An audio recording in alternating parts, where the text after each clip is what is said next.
All right. Good evening, everyone. I think this is a little bit too loud. Let me turn down my music.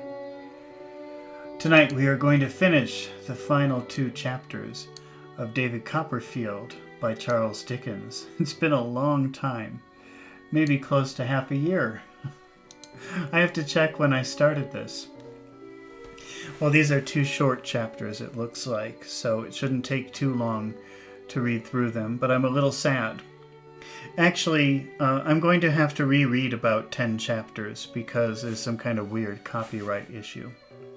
But anyway, if this is your first time watching, we're not just reading the words.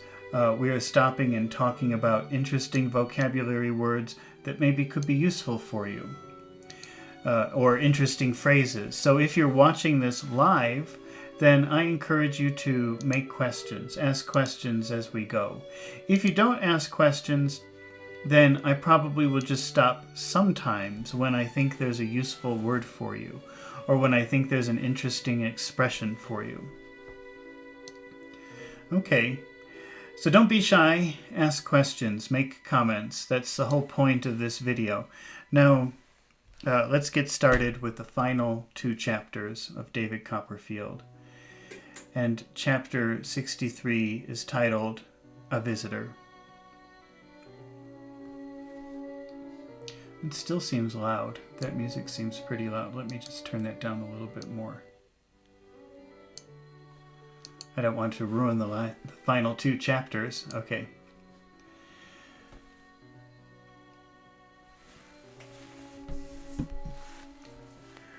What I have purposed to record is nearly finished, but there is yet an incident conspicuous in my memory.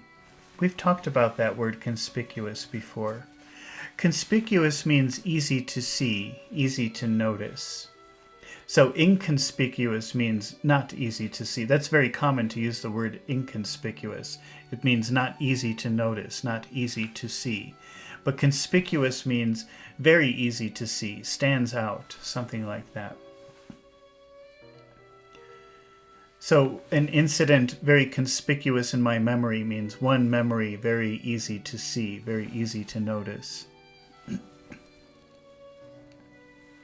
There is yet an incident conspicuous in my memory, on which it often rests with delight, and without which one thread in the web I have spun would have a raveled end. Raveled, let me show you what unraveled is. That's actually a pretty useful word.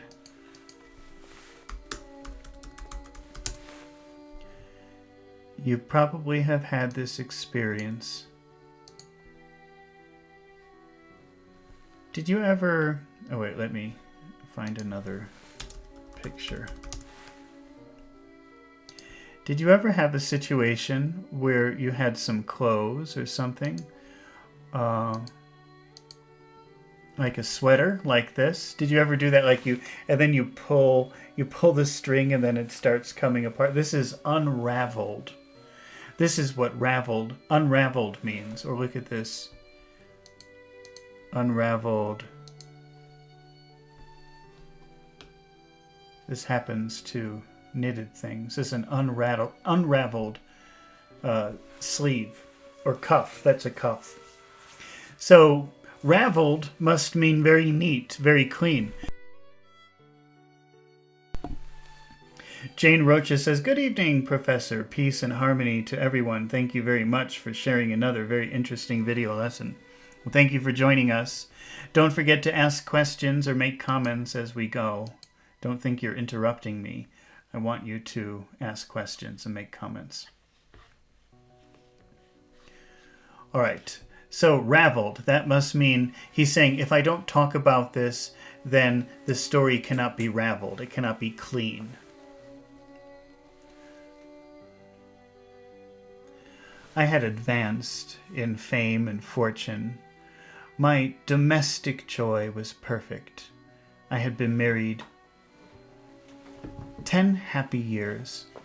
Agnes and I were sitting by the fire, in our house in London, one night in spring, and 3 of our children were playing in the room, when I was told that a stranger wished to see me. He had asked if he came on business, and had answered no. He had come for the pleasure of seeing me, and had come a long way. He was an old man, my servant said, and looked like a farmer. As this sounded mysterious to the children, and moreover was like the beginning of a favorite story Agnes used to tell them, introductory to the arrival of a wicked old fairy in a cloak who hated everybody, it produced some commotion. Commotion means like chaos, noise. So everybody, what? There's some stranger at the door. What's happening? That's a commotion. Everybody talking, wondering what's happening.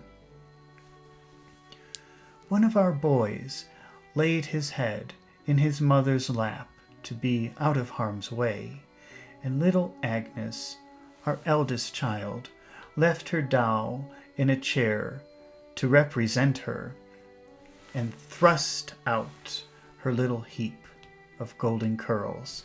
Thrust out her heap of golden curls from between the window curtains to see what happened next. "Let him come in here," said I. There soon appeared, pausing in the dark doorway as he entered, a hale, gray-haired old man. Little Agnes, attracted by his looks, had run to bring him in, and I had not yet clearly seen his face when my wife, starting up. So remember, start does not mean begin here. Start means surprised. So she jumped up, starting up, cried out to me in a pleased and agitated voice that it was Mr. Peggotty. It was Mr. Peggotty, an old man now, but in a ruddy, hearty, strong old age. When our first emotion was over, and he sat before the fire, with the children on his knees, and the blaze shining on his face, he looked to me as vigorous and robust, withal as handsome an old man as ever I had seen. "Master Davy," said he, and the old name in that old tone fell so naturally on my ear. "Master Davy, 'tis a joyful hour as I see you once more, long with your own true wife." "A joyful hour indeed, old friend," cried I.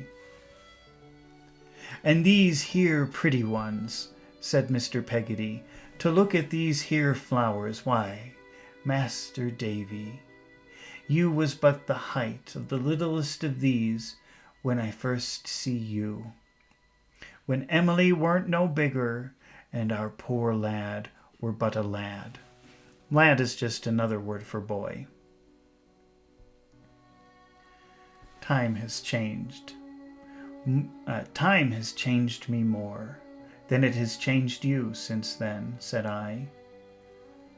"But I let these dear rogues go to bed, and as no house in England but this must hold you, tell me where to send for your luggage.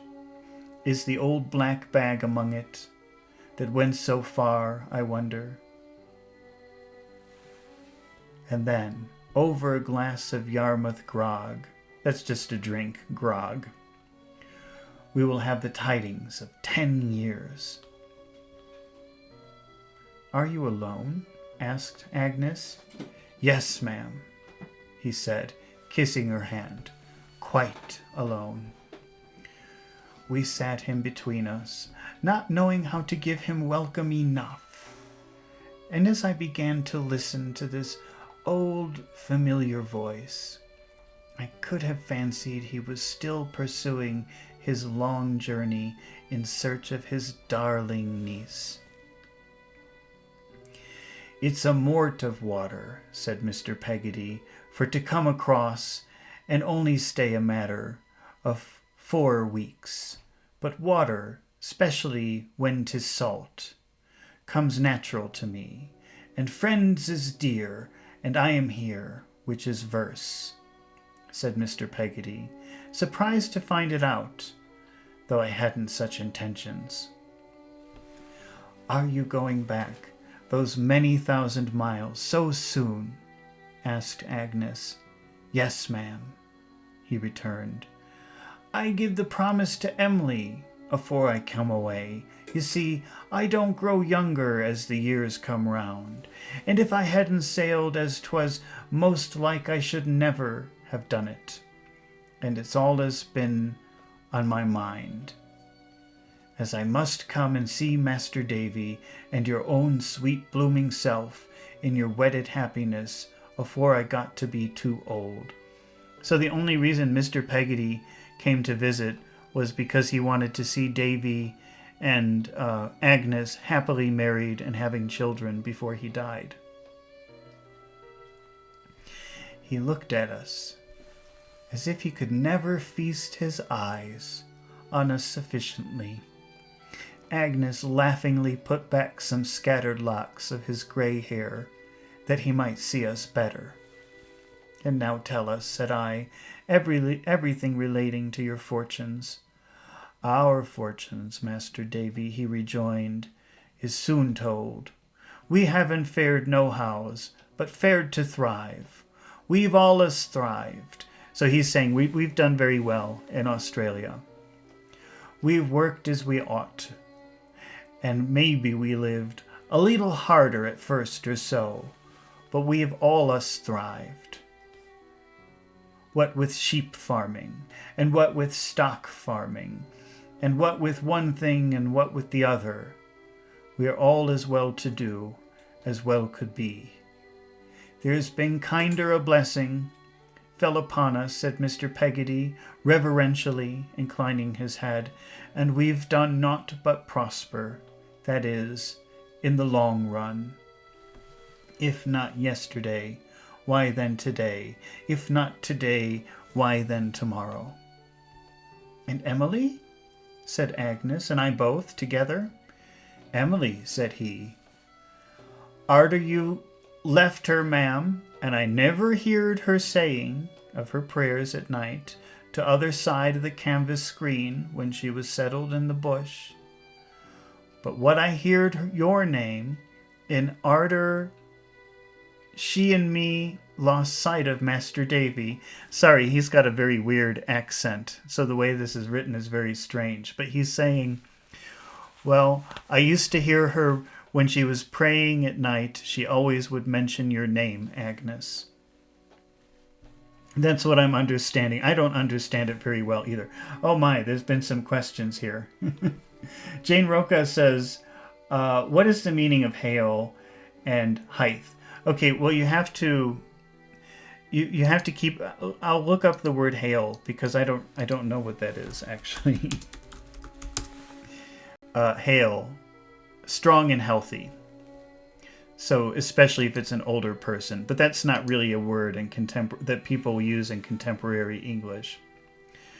As for height, it's just height, but the way he speaks is a little bit strange. So you just have to keep that in mind.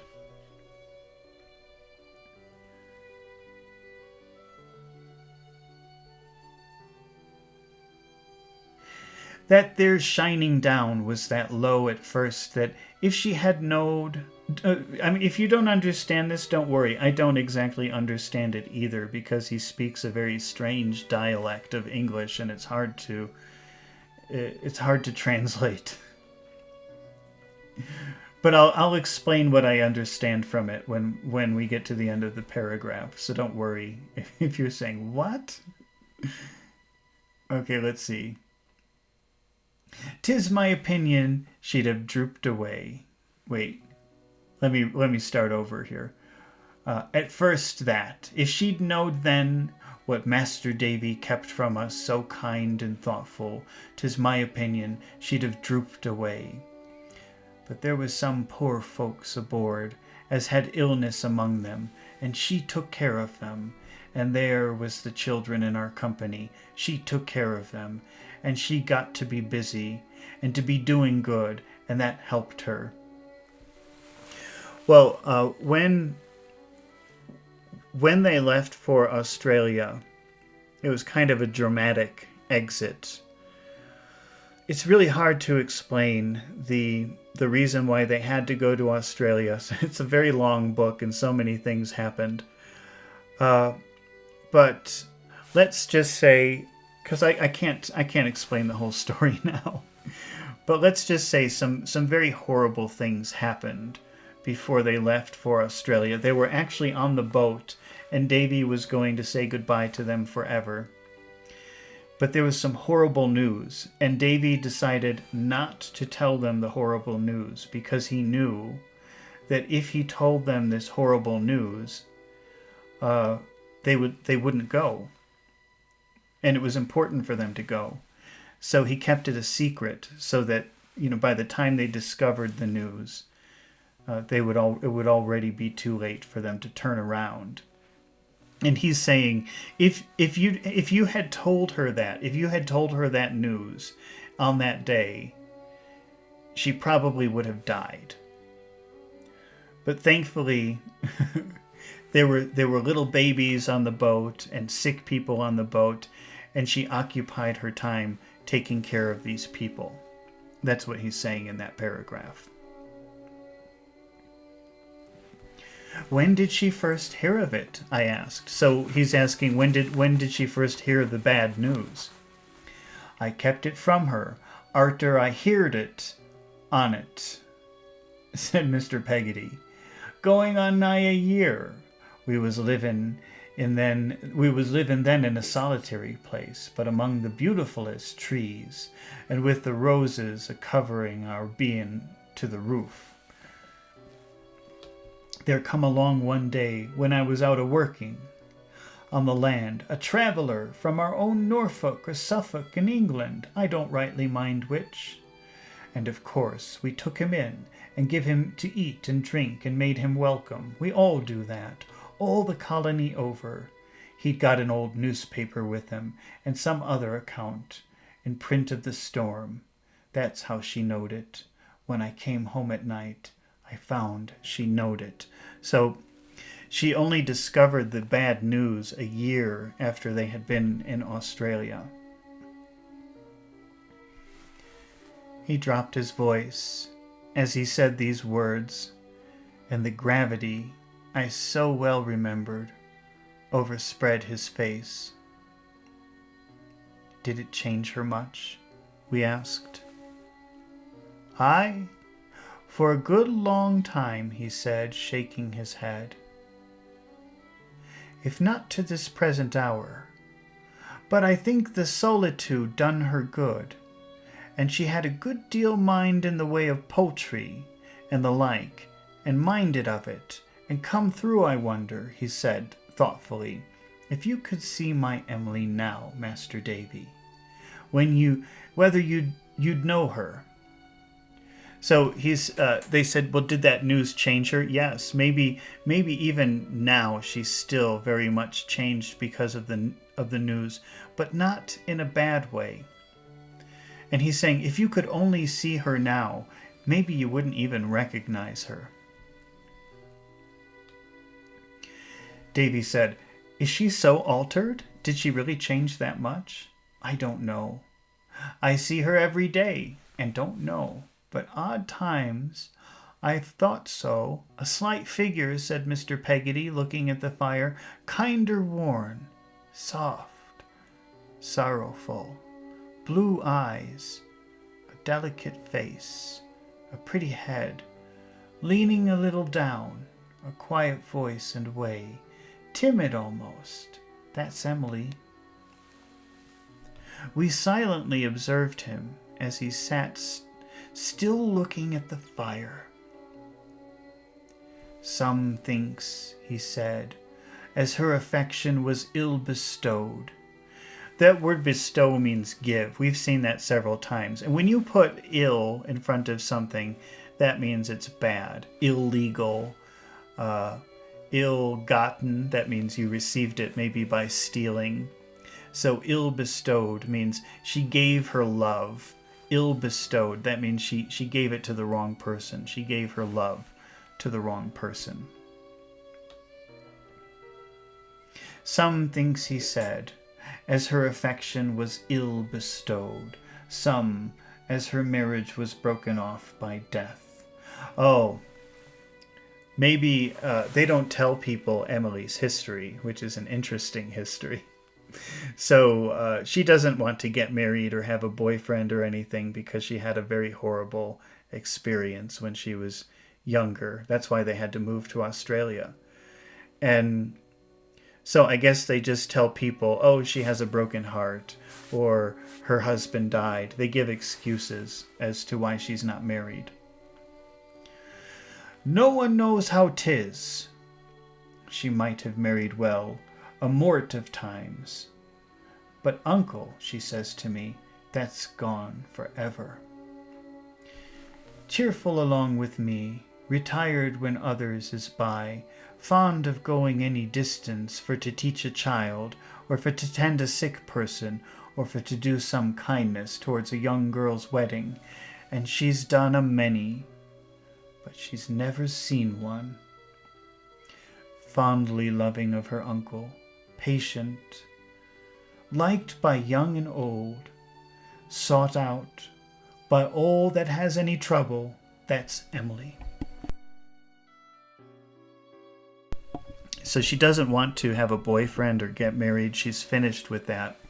And she spends her time taking care of sick people, taking care of babies, helping young ladies with their weddings, getting married.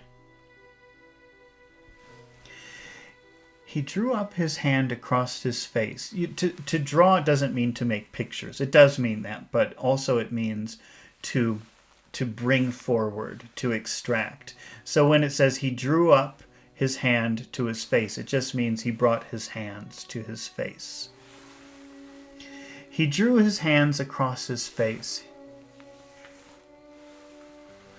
and with a half-suppressed sigh, looked up from the fire. Is Martha with you yet? I asked. Martha, he replied, got married, Master Davy. In the 2nd year, a young man, a farm laborer, has come by us on his way to market with his master's drays. A journey of over 500 miles there and back. Made offers for to take her for his wife. Wives is very scarce there. And then to set up for their 2 selves in the bush. She spoke to me for to tell him her true story. I did. Martha was a prostitute, but she helped Emily when Emily helped her a long time ago. But when Emily returned from her problems, Martha was the one who helped her, and she also helped reconnect Emily with her family. And when they went to Australia, they took Martha with her. And now she's married. She's married to somebody who works on a farm worker. But before she got married, she asked Mr. Peggotty, you have to tell him about my real past, who I really was. And he did, but the man still married her.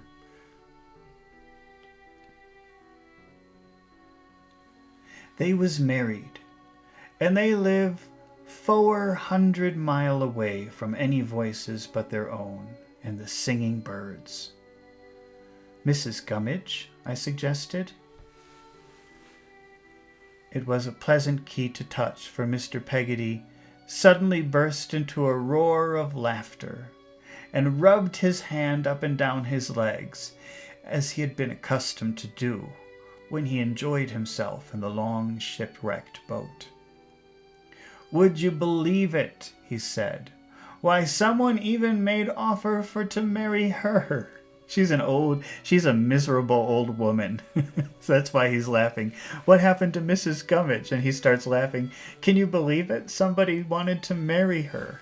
She's a really miserable old woman. If a ship's cook that was turning settler, Master Davy, didn't make offers for to marry Mrs. Gummidge, I'm gormed. I can't say no fairer than that.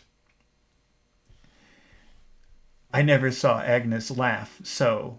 This sudden ecstasy on the part of Mr. Peggotty was so delightful to her that she could not leave off laughing. And the more she laughed, the more she made me laugh. And the greater Mr. Peggotty's ecstasy became, and the more he rubbed his legs. And what did Mrs. Gummidge say?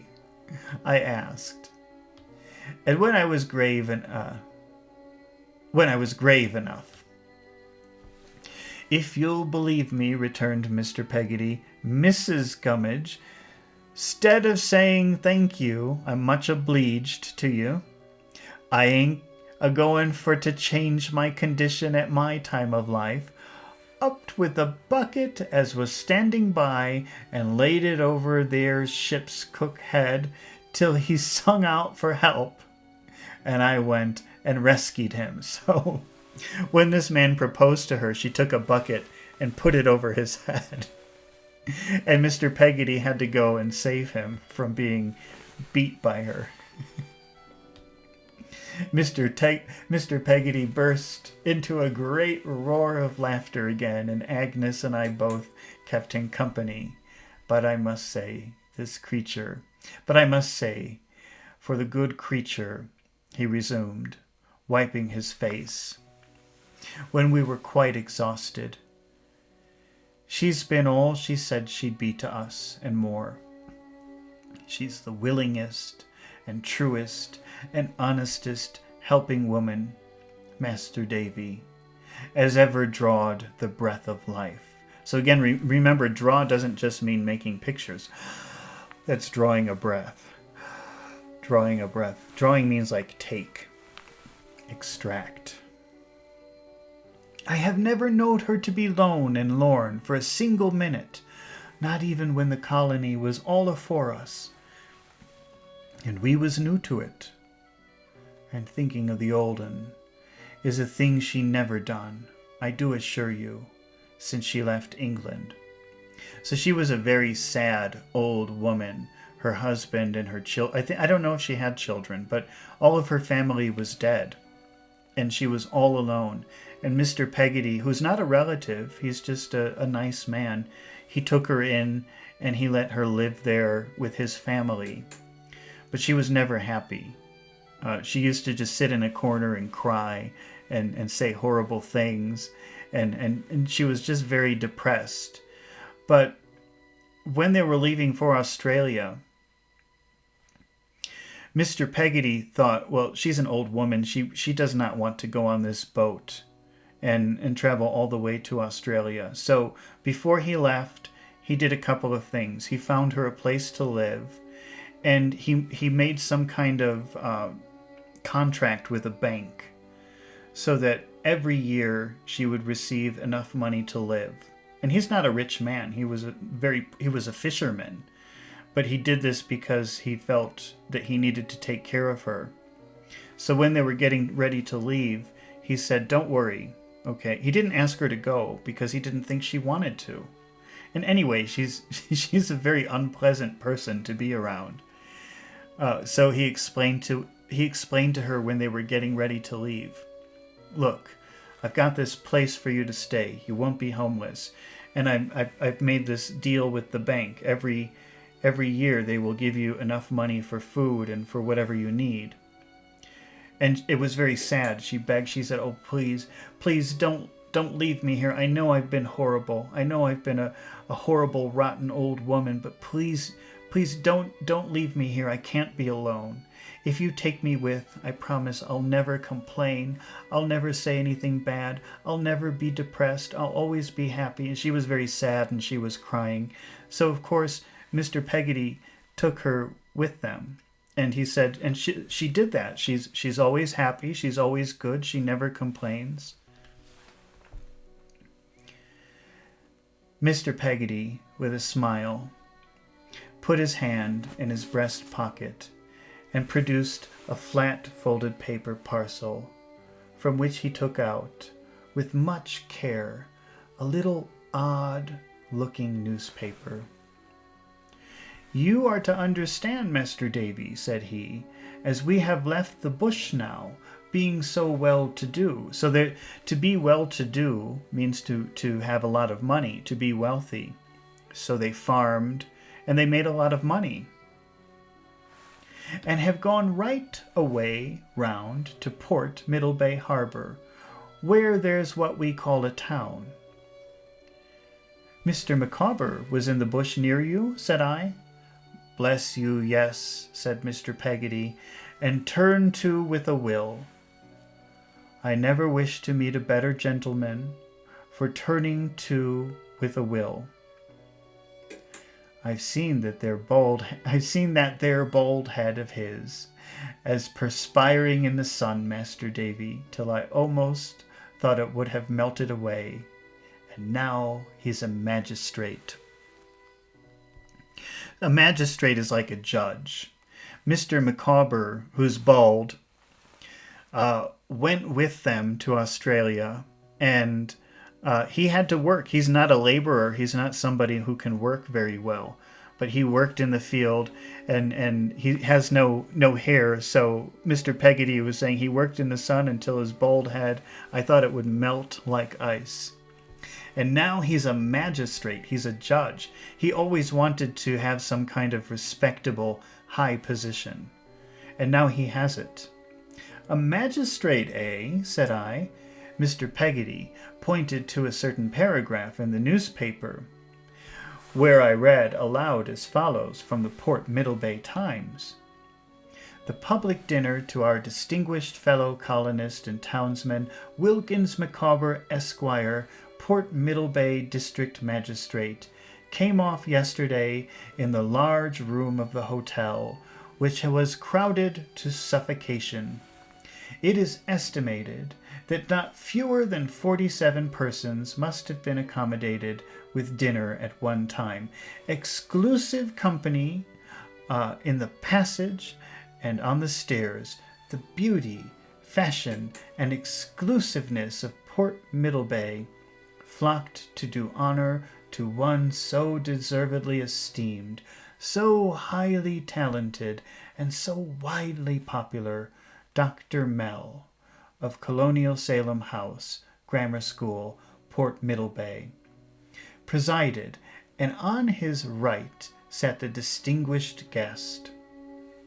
After the removal of the cloth and the singing of Non Nobis, beautifully executed, and in which we were at no loss to distinguish the bell-like notes of that gifted amateur, Wilkins Micawber, Esquire, Jr., the usual loyal and patriotic toasts were severally given and rapturously received. Dr. Mell. So they're giving a big dinner in Mr. Micawber's honor with all the most important people in town. That has always been Mr. Micawber's dream, to be respected and to have a high position. So Davy reading this, it's like a dream. He knows it's Mr. Micawber's dream come true, so he must be feeling very happy for him in this. May he never leave us, but be to better himself, and may his success among us be such as to render his bettering himself impossible. The cheering with which the toast was received defies description. Again and again it rose and fell like the waves of ocean.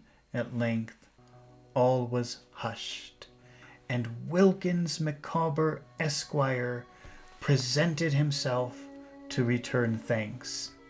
Far be it from us, in the present comparatively imperfect state of the resources of our establishment, to endeavor to follow our distinguished townsman through the smoothly flowing periods of his polished and highly ornate address.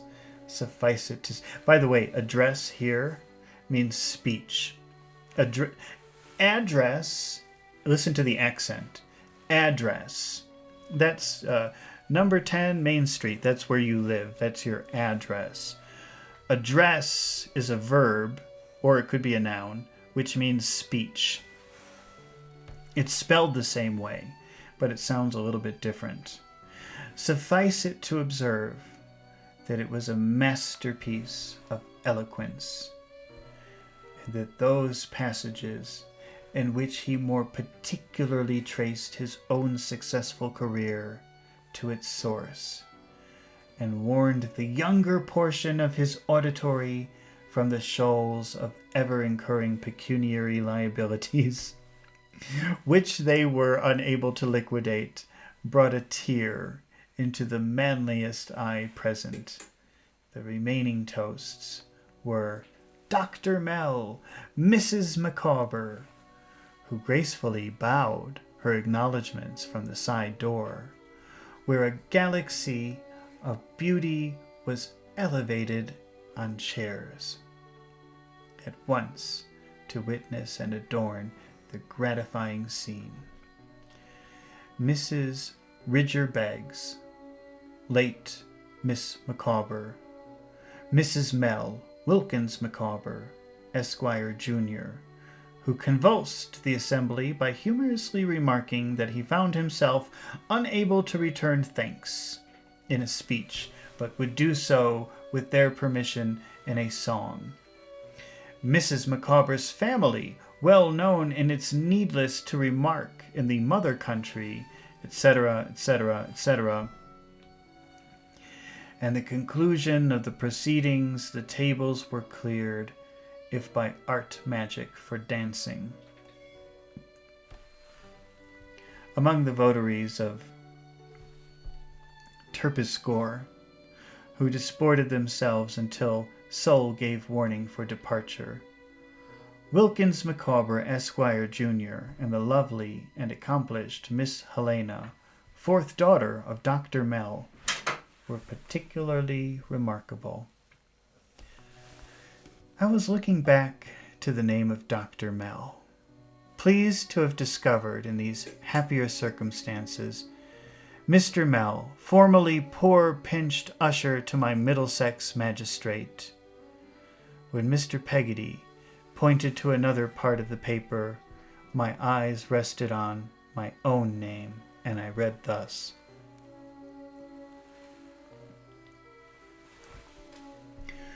To David Copperfield, Esquire, the eminent author, my dear sir, years have elapsed since I had an opportunity... Okay, this is going to be a letter, a note from Mr. Micawber. Don't worry if you don't understand it. Mr. Micawber speaks in a very strange way. He uses very unusual language. So we'll try to translate it after each paragraph. But it will be hard for me because it's difficult for me to understand Mr. Micawber. See if you can understand this. First, we'll read the first paragraph. Years have elapsed since I had the opportunity of ocularly perusing the lineaments now familiar in the imagination of a considerable portion of the civilized world. I just want to look up the word lineaments. Wait, let's see. Distinctive feature or characteristic. Okay, so all he's saying is it's been a long time since I've been to England. That's Mr. Micawber for it's been a long time since I've been to England. But, my dear so, though estranged by the force of circumstance over which I have had no control, from the personal society of the friend and companion of my youth, I have not been unmindful of his soaring flight, nor have I been debarred. So he's saying, even though I haven't been to England in many years, I've heard about your fame, how you've become a famous writer. Those seas between us, braid Harord, Burns. So he's quoting a poet or something.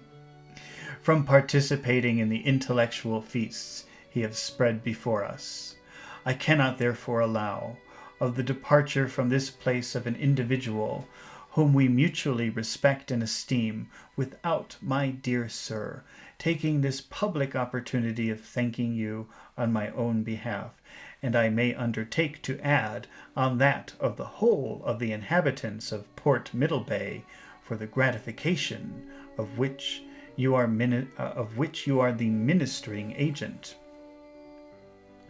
So he's saying, I couldn't let Mr. Peggotty leave without giving him this note to hand to you. Go on, my dear sir. You are not unknown here. You are not unappreciated, though remote. We are neither unfriended, melancholy, nor, I may add, slow. Go on, my dear sir, in your eagle course. The inhabitants of Port Middlebay may at least aspire to watch it with delight, with entertainment, with instruction. So he's saying, I hope you continue being a writer, because even here from Australia, we admire you. Among the eyes elevated towards you from this portion of the globe will ever be found, while it has light and life, the eye appertaining to Wilkins Micawber, Magistrate. I found on glancing at the remaining contents of the newspaper that Mr. Micawber was a diligent and esteemed correspondent of that journal. There was another letter from him in the same paper touching a bridge.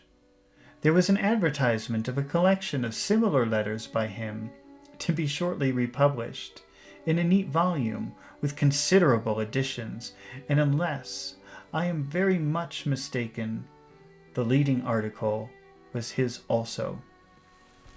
So Mr. Micawber, the way he speaks is ridiculous, but going to this small town in Australia, it must seem very impressive. So everyone thinks he's a genius there. And so he writes articles for the newspaper. His speeches are put in books and volumes. People really admire him because of his fancy way of talking. But really, he sounds like an idiot. But before he left, he's a nice man, though. He's a very nice man. But before he left, he went with me to Yarmouth to see a little tablet I had put up in the churchyard to the memory of Ham. Oh, wait a minute. I skipped something. Sorry. Let's go back. We talked much of Mr. Micawber. On many other evenings while Mr. Peggotty remained with us, he lived with us during the whole term of his stay, which I think was something less than a month. And his sister and my aunt came to London to see him. Agnes and I parted from him aboard ship when he sailed. And we shall never part from him more on earth. But before he left, he went with me to Yarmouth to see a little tablet I had put up in the churchyard to the memory of Ham. While I was copying the plain inscription for him at his request, I saw him stoop. Stooping means go down. Actually, let's take a look at that picture. Let's take a look at a picture of stooping so you can see.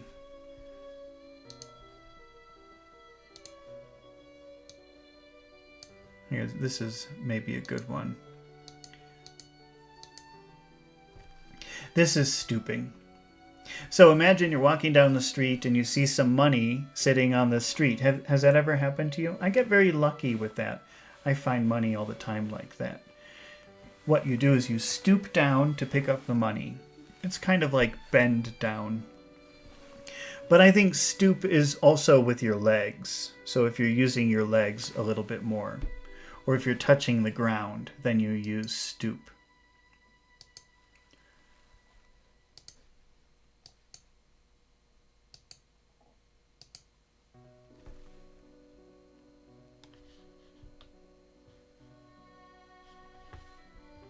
I saw him stoop and gather a tuft of grass from the grave and a little earth.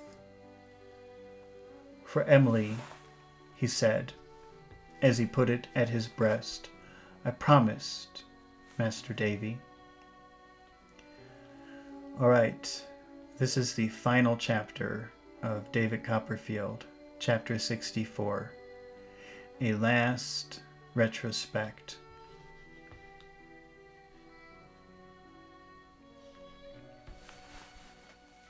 And now my written story ends. I look back once more for the last time before I close these leaves. I see myself with Agnes at my side, journeying along the road of life. I see our children and our friends around us. And I hear the roar of many voices, not indifferent to me as I travel on. What faces are the most distinct to me in the fleeting crowd? Lo, these, all turning to me as I ask my thoughts the question. Here's my aunt, in stronger spectacles. Spectacles are glasses, so his aunt is getting old. First, she didn't wear any glasses. Now she's wearing stronger glasses, stronger spectacles. Here's my aunt, in stronger spectacles. An old woman of 80 years and more. Score is 20, so 80 years is 80 years. So she's more than 80 years old now. I can't believe it. An old woman of 80 years and more, but upright yet, and steady, and a steady walker of 6 miles at a stretch in winter weather. Always with her, here comes Peggotty, my good old nurse, likewise in spectacles, accustomed to do needlework at night very close to the lamp, never sitting down to it without a bit of wax candle, a yard measure in a little house, and a work box with a picture of St. Paul's upon the lid. The cheeks and arms of Peggotty, so hard and red in my childish days when I wondered why the birds didn't peck her in preference to apples, are shriveled now. And her eyes, that used to darken their whole neighborhood in her face, are fainter. Fainter means weaker. Though they glitter still, but her rough forefinger, which I once associated with a pocket nutmeg grater, is just the same. And when I see my least child catching at it as it totters from my aunt to her, I think of our little parlor at home when I could scarcely walk. My aunt's old disappointment is set right. Now, she's a godmother to a real living Betsy Trotwood, and Dora, the next in order, says she spoils her. There is something bulky in Peggotty's pocket. It's nothing smaller than the crocodile book, which is in rather a dilapidated condition by this time. When Davy was a little boy, Peggotty used to read him this book about a crocodile.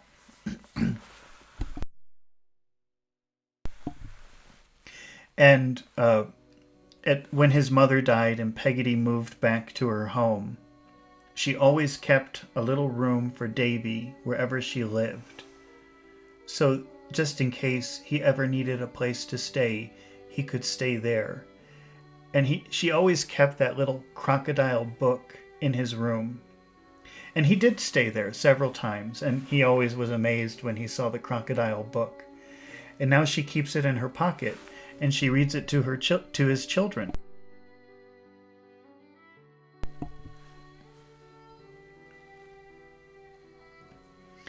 There's something bulky in Peggotty's pocket. It's nothing smaller than the crocodile book, which is in a rather dilapidated condition by this time. Dilapidated means very bad condition. It's a very old book.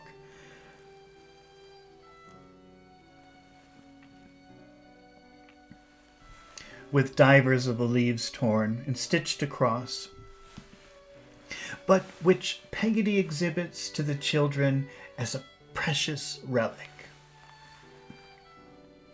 I find it very curious to see my own infant face looking up at me from the crocodile stories, and to be reminded of it by my old acquaintance, Brooks of Sheffield. Among my boys, this summer holiday time, I see an old man making giant kites and gazing at them in the air with a delight for which there are no words. He greets me rapturously and whispers with many nods and winks, "Trotwood, you will be glad to hear that I shall finish the memorial when I have nothing else to do, and your aunt's the most extraordinary woman in the world, sir." Who is this bent lady supporting herself by a stick and showing me a countenance? Countenance is your facial expression.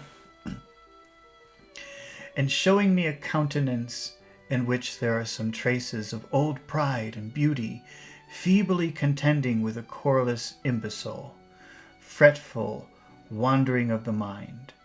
She is in a garden, and near her stands a sharp, dark, withered woman with a scar on her lip. Let me hear what they say. Rosa, I have forgotten this gentleman's name. Rosa bends over and calls to her, "Mr. Copperfield." "I'm glad to see you, sir. I'm sorry to observe you are in mourning. I hope time will be good to you." So it's hard to explain who this person is, but she's remembering Davy from, like, I don't know, 20 years ago or 15 years ago when his first wife died. So she's still stuck in that time period.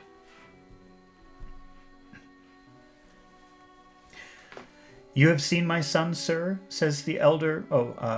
Her impatient attendant scolds her, tells her I am not in mourning, bids her look again, tries to rouse her. "You have seen my son, sir?" says the elderly lady. "Are you reconciled?" Davy and her son used to be best friends, but her son did something horrible, and after that Davy hated him. And I don't think that he ever came to his mother again, so he disappeared. And she loved him very much. He was her whole world. So the fact that he never returned maybe drove her a little crazy. Looking fixedly at me, she puts her hand to her forehead and moans, "Oh." Suddenly she cries in a terrible voice, "Rosa, come to me. He's dead."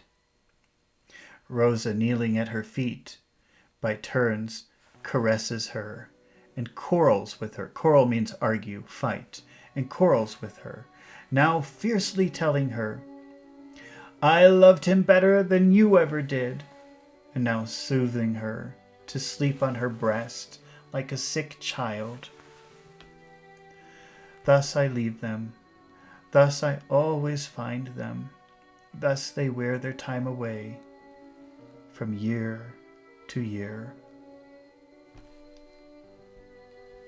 What ship comes sailing home from India?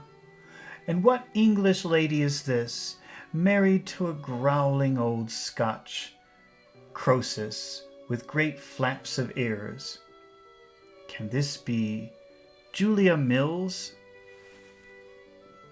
Indeed, it is Miss Julia Mills, peevish and fine, with a black man to carry cards and letters to her on a golden salver, and copper-colored woman in linen with a bright handkerchief round her head, to serve her tiffin in her dressing-room. But Julia keeps no diary in these days, never sings affection's dirge, eternally quarrels with the old Scotch Croesus, who is a sort of yellow beard with tanned hide. Julia is steeped in money to the throat, and talks and thinks of nothing else. I liked her better in the desert of the Sahara. But perhaps this is the desert of the Sahara, for though Julia has a stately house, and mighty company, and sumptuous dinners every day, I see no green growth near her, nothing that can ever come to fruit or flower. What Julia calls society, I see among it Mr. Jack Maldon, from his patent place, sneering. It's like a look of hate, of disgust, sneering at the hand that gave it him, and speaking to me of the doctor as so charmingly antique. But when society is the name for such a hollow gentleman and ladies, Julia, and when its breeding is professed indifference to everything that can advance or can retard man, I think we must have lost ourselves in that same desert of Sahara, and had better find a way out. And lo, the doctor, always our good friend, laboring at his dictionary somewhere about the letter D, and happy in his home and wife. Also the old soldier, that's the mother-in-law, the old soldier. Also the old soldier, on a considerably reduced footing, and by no means so influential as in days of yore. Days of yore means the days long past. Working at his chamber in the temple with a busy aspect, and his hair, where he is not bald, made more rebellious than ever by the constant friction of his lawyer's wig, I come in a later time upon my dear old Traddles. His table is covered with thick piles of paper, and I say, as I look around me, if Sophie were your clerk now, Traddles, she would have enough to do. You may say that, my dear Copperfield, but those were capital days too in Holborn Court, were they not? When she told you you would be a judge. But it was not the town talk then. At all events, says Traddles, if I ever am one, why, you know you will be. Oh, why, you know you will be. Well, my dear Copperfield, when I am one, I shall tell the story as I said I would. We walk away, arm in arm. I'm going to have a family dinner with Traddles. It's Sophie's birthday. And on our road, Traddles discourses to me of the good fortune he has enjoyed. I really have been able, my dear Copperfield, to do all that I had most at heart. There's the Reverend Horace promoted to that living at £450 a year. There are our 2 boys receiving the very best education and distinguishing themselves as steady scholars and good fellows. There are 3 of the girls married very comfortably. There are 3 more living with us. There are 3 more keeping house for the Reverend Horace since Mrs. Crueller's decease, and all of them happy. Except, I suggest, except the beauty, says Traddles. Yes, it was very unfortunate that she should marry a vagabond. A vagabond is a bum, someone who doesn't work, someone who travels from place to place with no home. So his wife has many sisters, but there's one they call the Beauty because she's so beautiful. Everybody thinks even Davy thought she was beautiful. But she married a bum. But there was a certain dash and glare about him that caught her. However, now we have got her safe at our house and got rid of him, we must cheer her up again. Traddles' house is one of the very houses, or it easily may have been, which he and Sophie used to parcel out in their evening walks. So when Traddles didn't have money, he used to walk with his wife, and they would dream about living in one of these big houses. And now Davy is saying, the house where they live now is probably one of those houses they used to dream about.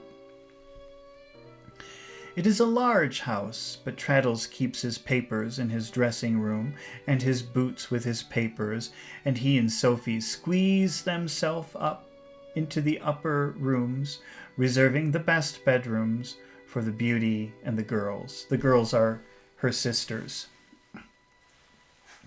There's no room to spare in the house, for more of the girls are here, and are always here, by some accident or other, than I know how to count.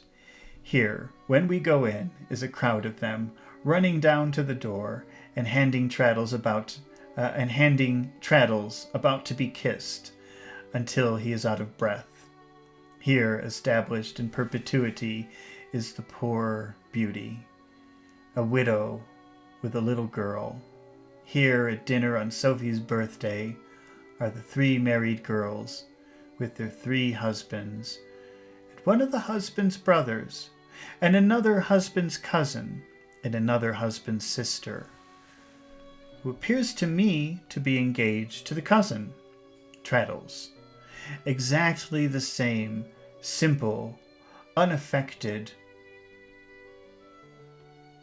Oh, Sirkan just sent a super chat. Thank you very much, Sirkan. I really appreciate that. Traddles, exactly the same simple, unaffected fellow as he ever was, sits at the foot of the large table, like a patriarch, and Sophie beams upon him. We're at the end. I can't make the page go up anymore. Wait. Let me start over.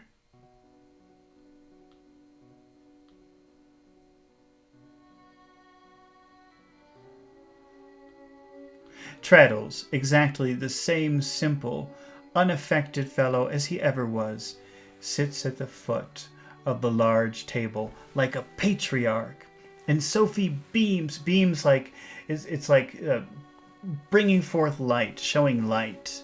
The sun beams, your smile beams. So Sophie beams. She gives a big smile at her husband. Sophie beams upon him from the head across a cheerful space that is certainly not glittering with Britannia metal. And now I close my task, subduing my desire to linger yet. These faces fade away, but one face, shining on me like a heavenly light, by which I see all other objects, is above them and beyond them all, and that remains. I turn my head, and I see its beautiful serenity beside me. My lamp burns low, and I have written far into the night, but the dear presence, without which I were nothing, bears me company. O Agnes, O my soul, so that thy face be by me. When I close my life indeed, so may I, when realities are melting from me like the shadows, which I now dismiss, still find thee near me, pointing upward. Okay. Wow. That was like half a year of reading. We finally finished David Copperfield. Okay.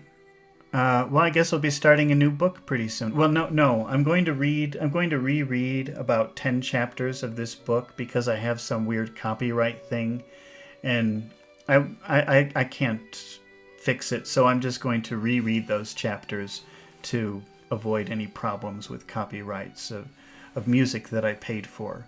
So I'll be rereading these probably, I don't know, whenever I have the chance. I don't know if it will be exactly this time of night. They will be very random chapters too.